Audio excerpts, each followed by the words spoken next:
Hello, class. My name is Sarah Henderson, and today we will be discussing communication in project management. So let's start with what is a communication plan? Um, a communication plan is inside the communication management part of the project, and it is the task controlling the messaging surrounding your project. This could be from team members, it could be from deliverables that you present, or the outside audience that has heard things about the project. Communication management applies to project management to ensure that the wider audience has the correct information. It improves the support and success of the project. And obviously, it gets the project done because no one would be able to do their project task without some level of communication. What are communication blockers? Communication blockers are anything that derails the effective communication in a project.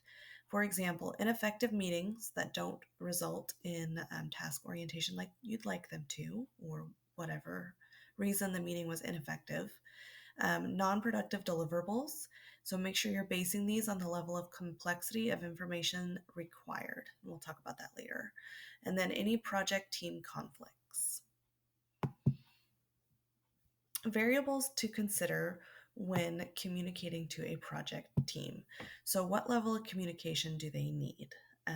And when we're looking at the best method to communicate with the project team, we're looking at what levels do they need and use that to base how you communicate to them.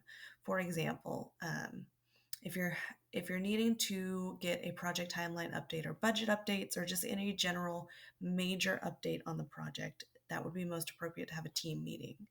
If it's a smaller update, like how are you doing on this task or where are we at on this task, that could possibly be an email. And then personal meetings.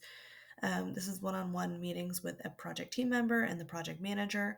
You might need to give clarification on a task or discuss personal or project issues. Personnel or project issues. When we're looking at the communication hierarchy, we look at this triangle represented over here on the slide. So executives, they need the least amount of information. They also need the most simple and concise updates. They just want to know what's going on, good or bad. If you go to the next level, the change control board, they might need some more information, updates on budget and things like that. And then the project team needs the most information. When we're looking at project team communication and discussing issues that you might have with the project, we need to debate whether we're going to have team or personal meetings based on what the issue is. In these meetings, troubleshooting and being open to others' opinions and suggestions is a major thing. Your project team wants to be heard and they do know what they're doing. So using them for that information is useful. And then praise and discipline. When do you praise and when do you discipline team members? Just remember to be fair at all levels. If you're going to praise, make sure it's direct and frequent as frequent as applicable. For example, if a team member is doing really good on this portion of the task, you can praise them, but maybe you don't need to praise them every single day. Discipline, being open, personal, and documented. So you want your discipline to be open-minded, personal to the person, and then make sure you are documenting any discipline issues you are having with your team members. Typically, I wouldn't call it discipline. I would call it, maybe corrective behavior corrections or action plans that need to be put in place. When we're talking about team meetings, the biggest thing to remember is to keep it simple.